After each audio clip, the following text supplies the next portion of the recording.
The question of passion did not arise for Carl as a sudden flame, but as a quiet pressure that lived beneath every thought, like a river moving underground, shaping the land without announcing itself. He believed that most people do not lack passion. They lack the courage to listen to it. From childhood onward, the human mind is trained to look outward for permission, approval, and direction. Parents, teachers, society, and fear slowly replace the inner compass with borrowed maps. By the time adulthood arrives, the individual often stands far from the original voice, wondering why life feels dull, heavy, or empty. Carl saw this not as a failure of talent, but as a failure of attention. Passion, in his understanding, is not something you invent or chase. It is something you remember. He observed that the psyche speaks long before the intellect learns to argue. As children, people are drawn to certain activities without reason. They repeat them endlessly, lose track of time, and feel strangely alive while doing them. These moments are not random. They are early signals from the deeper self, hints of the direction the soul wishes to grow. But society rarely honors these signals. Instead, it asks practical questions too early. Will this make money? Is this respectable? Is this safe? Each question pushes the child a little further away from their natural inclination.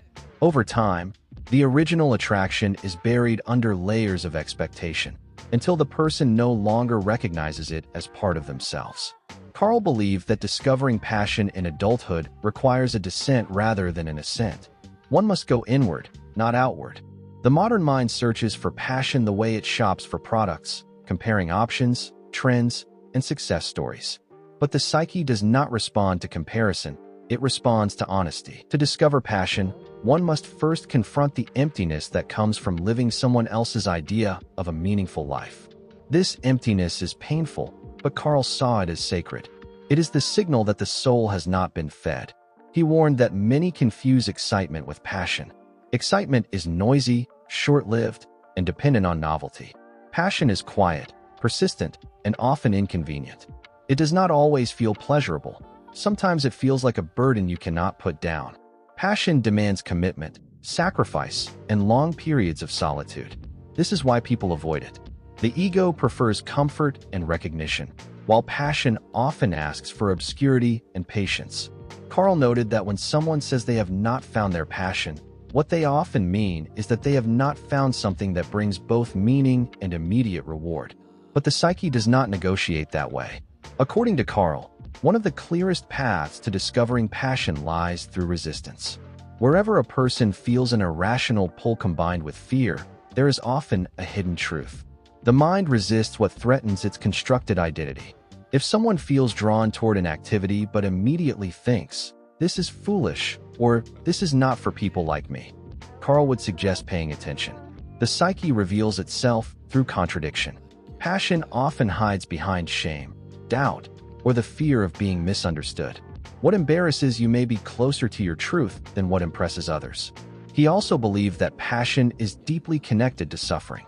Not suffering imposed by others, but suffering that arises from inner conflict. Every individual carries unresolved tensions, unanswered questions, and emotional wounds. The instinct is to escape these through distraction. Carl advised the opposite. He believed that if a person stays with their pain long enough, listens to it without judgment, it begins to speak symbolically. Pain reveals what has been neglected. A person who feels meaningless may be neglecting creativity. A person who feels trapped may be ignoring their need for independence. Passion often emerges as the antidote to inner suffering, not as an escape from it. Dreams played a crucial role in Carl's understanding of passion. He saw dreams as letters written by the unconscious, containing images that reflect the individual's true concerns and desires. Recurrent dreams, especially those that evoke strong emotion, often point toward unfinished inner work. A person who repeatedly dreams of building something, traveling, teaching, or searching is receiving symbolic guidance. Carl did not interpret dreams literally, but psychologically. The dream does not say, "Become this profession," but it reveals the direction of psychic energy. Where energy flows naturally, passion follows. He cautioned against copying the passions of others. The modern world celebrates visible success and labels it passion. But imitation suffocates the soul. When someone adopts a path because it looks meaningful on the outside, the inner world often remains silent. True passion brings a sense of inner alignment, even when external validation is absent.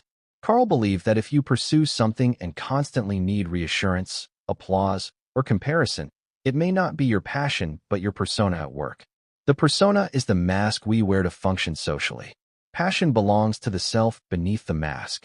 Carl often spoke of the shadow, the rejected parts of the personality that the ego refuses to acknowledge. He believed that passion is frequently hidden in the shadow. Qualities that were criticized or discouraged early in life are pushed down but not destroyed. A child who was told to stop imagining may bury creativity. A child punished for sensitivity may bury empathy. These buried qualities do not disappear, they wait. Discovering passion often requires reclaiming what was once forbidden. This process is uncomfortable because it challenges the identity built to survive childhood. But without confronting the shadow, passion remains inaccessible. He emphasized that passion is not always tied to pleasure or talent. A person may be good at something and still feel empty doing it. Another may struggle endlessly at an activity and still feel compelled to continue. The difference lies in meaning. Passion gives meaning even to failure. When someone fails at something they are passionate about, the pain feels purposeful. When they fail at something they do not care about, the pain feels pointless. Carl believed this distinction is crucial. If you can endure hardship for something without losing your sense of self, you are close to your passion. Silence was essential in Carl's method of self-discovery. He believed that constant noise, conversation, and stimulation drown out the subtle voice of the psyche. Passion does not shout, it whispers. It speaks through moods, fantasies, and spontaneous thoughts. To hear it, one must create space. Solitude is not loneliness in this context. It is a laboratory of the soul. In silence, a person begins to notice what thoughts return again and again, uninvited. These recurring thoughts are not distractions. They are clues. Carl also warned that passion cannot be rushed. The modern obsession with quick results distorts the process. The psyche unfolds in seasons, not deadlines. For some, passion reveals itself early. For others, it emerges after long periods of confusion. This delay is not a punishment, but preparation. The unconscious does not reveal its treasures until the ego is strong enough to bear them. Impatience often leads people to settle for substitutes, careers, or identities that look like passion but feel hollow over time. He believed that responsibility plays a paradoxical role in discovering passion. Avoiding responsibility keeps a person immature, while accepting the wrong responsibilities suffocates passion. The task is to choose responsibilities that align with one's inner values rather than external expectations. When responsibility and passion intersect, life gains depth. When they conflict, neurosis develops. Carl saw neurosis not as illness, but as the psyche's protest against a life lived against its nature. Nature itself was a teacher in Carl's philosophy. He believed that observing natural growth patterns helps individuals understand their own development. A tree does not decide its shape by comparing itself to other trees. It grows according to its inner structure and environment. Passion, likewise, grows organically. Forcing it into predefined shapes leads to inner fracture. The individual must ask not, "What should I be passionate about?" but "What is trying to grow through me?" He acknowledged that fear is an unavoidable companion on the path to passion. Fear of failure, rejection, poverty, and isolation all arise when one moves closer to their authentic path. Carl did not see fear as a sign of danger, but as a sign of significance. The psyche protects what matters most through fear. If something feels terrifying yet meaningful, it deserves attention. Comfort, on the other hand, often signals stagnation. Carl believed that passion matures with the individual. What attracts a person at 20 may differ from what fulfills them at 40, but the underlying theme remains consistent. The surface expression changes, the core does not. Someone drawn to competition may later find fulfillment in mentorship. Someone obsessed with recognition may later seek truth. Passion evolves as consciousness deepens. Clinging to old forms can block new expressions of the same inner calling. He rejected the idea that passion must always lead to happiness. Passion leads to wholeness, includes struggle, doubt, and periods of despair. But it also brings a sense of being real. Carl believed that the greatest tragedy is not failure, but unlived potential. When passion is ignored, it does not disappear. It turns inward and manifests as anxiety, depression, or bitterness. The psyche demands expression. Ultimately, Carl saw discovering passion as an act of individuation, the process of becoming who one truly is rather than who one was taught to be. This process requires honesty, patience, and courage. It asks the individual to listen more than they speak, to feel more than they analyze, and to trust what cannot yet be proven. Passion is not a destination reached through planning. It is a relationship cultivated through attention. To discover passion, one must be willing to disappoint others, to question inherited values, and to walk without clear guarantees. But Carl believed that the psyche rewards this courage with a sense of inner authority.